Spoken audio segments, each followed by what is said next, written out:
देवा विचार केला होता मनाला आणि झाल्या देवराजाला पहिल्या त्याच ठिकाण्याला आणि त्या वेळेला चिखोडी तालुक्याला काय नवाल घडायला त्या बेळगाव जिल्ह्याला चिकोडी तालुक्याला पुळगावाला असणारा माया पारबाव्या कुणबी राहायला आणि गरिबीनं गंजायला संसारानं पिडायला गरिबीनं गाजलेला संसारांना येलेला मायापा आणि लागला होता या कुळगावाला राज करायला आणि त्या वेळेला कोणचा विचार सुचायला देवा रे हो त्या अरबाव्याच्या कुळीचा मायापा आहा दोन मुलं पोटाला होती तिसरी मुलगी गंगूताई त्या ठिकाण्याला आणि असा छोटा मोठा प्रपंच असायला त्या वेळेला देवा हो त्या आप्पाच्या वाडीची हरसिद्धनाथाच्या ठिकाणची बोतेच्या घरातली सुंदरा देवी या मायाप्पाला राणी केलेली मोठ्याच्या कुळाची मुलगी करायला देवा हो नीट सांगा मोठ्याच्या नाही बोतेच्या मोठ्याच्या बोते लग्न झालेलं आणि लग्न झाल्याबरोबर पहिली मुलगी गंगूताई जन्मलेली भैरू भीमा दोन बाळ होती त्या ठिकाण्याला होय गरिबीने गाजलेला संसार लागला होता वाढायला आणि त्या संसाराच्या बाबा येणार असं दिवसा मागे दिवस महिन्या मागे महिना त्या ठिकाण्याला होय निघून चाललेला असताना कुणी एका दिवसाला आणि काय मोठं नवाल घडायला सुंदरा देवी आपल्या अर्धांगिनी पतिरायाला लागली होती काय सांगायला त्या ठिकाण्याला आणि काय लागली होती बोलाय त्या वेळेला आणि तुम्ही सरकारपती तुम्ही महाराज होय अरे सुंदरा देवी लागली होती सांगायला काय लागली बोलायला माझ्या माहेरच्या देवाच्या बालसिद्धनाथाची यात्रा आली या आणि बाबा रे आपण यात्रा करायला जायचं म्हणायला आपण यात्रेला निघून जाऊया होय असं लागली होती सांगायला आपल्या पतिरायाला आणि यात्रा माया पारबाव्याला त्या ठिकाण्याला आणि पती देवाला लावता काय बोलाय त्या राणीला देवा रे हो त्या माहेरच्या देवाला जायचं म्हणल्यानंतर कोण नको म्हणाल होय गे हा होय होय विचार केला म्हणाला आणि जत्रेच्या अगोदर 2 दिवस होय निघून जायचा कुळगावातनं आणि जाण्याबरोबर त्या नेपाळी तालुक्यात कोरोना होय त्या गावाचं पहिलं नाव कोरोना होतं बर नंतर या हरसिद्धनाथाचं ठाण पडल्यानंतर त्याची आप्पाची वाडी झाली होय का तर ती आप्पा हरसिद्धनाथ जे होता होय त्या आप्पा हरसिद्धनाथामुळे त्या गावाला नाव पडलं आप्पाची वाडी होय गे तेव्हा हो निघण्याची तयारी लागली होती करायला आणि त्या तर ठिकाणी आला सुंदरा माऊली आपल्या घराला आणि त्या वेळेला काय लागली करायला तेव्हा रे हो अरे वाळला सीधा बांधत वाळला सीधा बांधत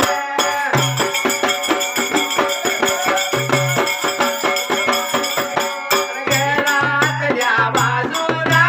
घरातल्या बाजूला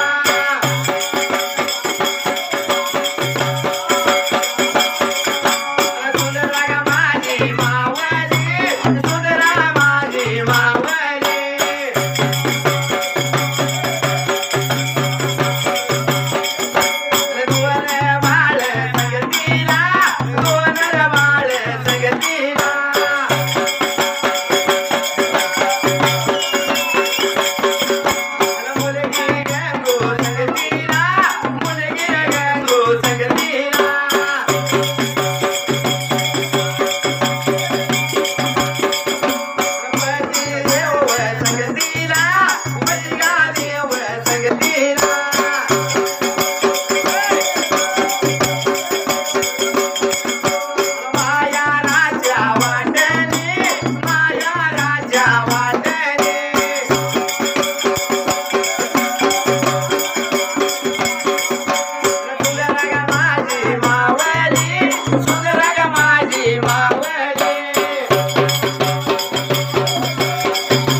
भावायाच्या वाड्याला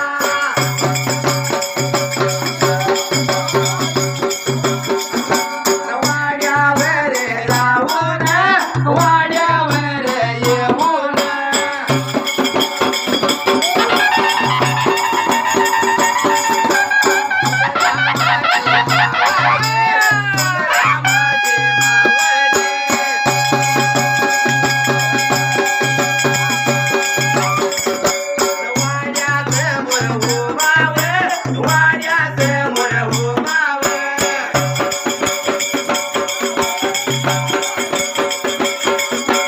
रघुपती राघव राजा राम पतित पावन सीताराम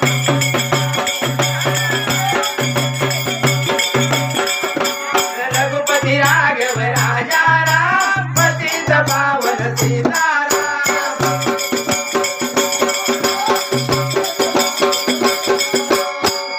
तेव्हा व की 2-3 लहान तानी बाळ घेऊन आपला पतिरा या संगतीला घेऊन त्या तर ठिकाणी आला आणि माहेरची वाट चालत बोलत सिना गेली होती आप्पाच्या वाडीला. त्या आप्पाच्या वाडीला हलसिद्धनाथाच्या दर्शनाला जायला देवा हो. आप्पाच्या वाडीची हलसिद्धनाथाच्या जत्रेचा पाटील त्या तर ठिकाणी आला आणि त्या पाटील आपल्या भावाच्या वाड्याला. देवा हो. त्या हलसिद्धनाथाच्या जत्रेचा पाटील आपला भाऊ होता होय होय. देवा रे व ननद आलती दारात त्या तर ठिकाणी आला आणि ननंदारात आल्यावर काय करायला.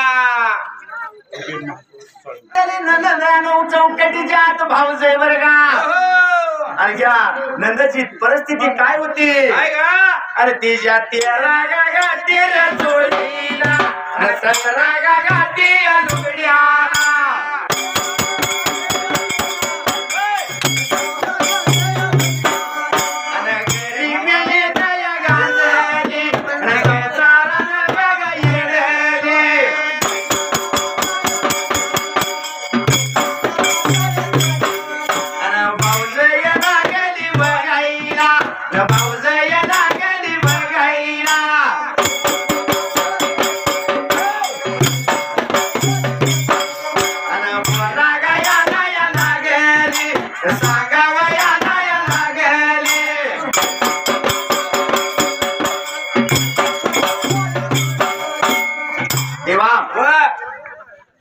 फौजाईनं स्वतःच्या नेत्रानं बघितलं देवा रे म्हणले माझ्या नगाच्या चुळीला 13 गाठ्या त्या लुगड्याला 17 गाठ्या त्या. तांब्यावरून पाणी दिलं होतं लहान या बाळांना हात घेतलं होतं हो. आणि लागली होती आपल्या नंदला काही सांगायला नंदला लागली होती लाड बोलायला. वैस व अवर या जत्रेचा या अप्पा हलसिद्धनाथाच्या जत्रेचा पाटील आहे तुमचा भाव होय आणि तुमच्या भावाचा कमीपणा करू नका. आणि तुम्ही जर असं जत्रेत गेला फटकी चिंदी फटकी चोळी घालून सिना. तेव्हा हो. कुठे गेले असं जर जत्रेत गेला तर काय म्हणते काय म्हणते तुमच्या भावाची नामक्षा जाईल मग. बाळा पाटील आज काय हुकले का? माघारी जाताना फिरून ठेवा म्हणणार. माघाऱ्या जायच्या आधीच तुम्ही सांगणार ही फेडून ठेवते का असं नेसून घेऊन होय जाते बाय मला याचं धुणं केलं नाही अजून. हा होय असं म्हणताना असं बोलताना आणलेल्या बाजाराच्या पिशव्या ठेवायला भावाच्या घरवाड्याला आणि भावाच्या गरवाड्याला पिशव्या ठुनशीना त्या टायमाला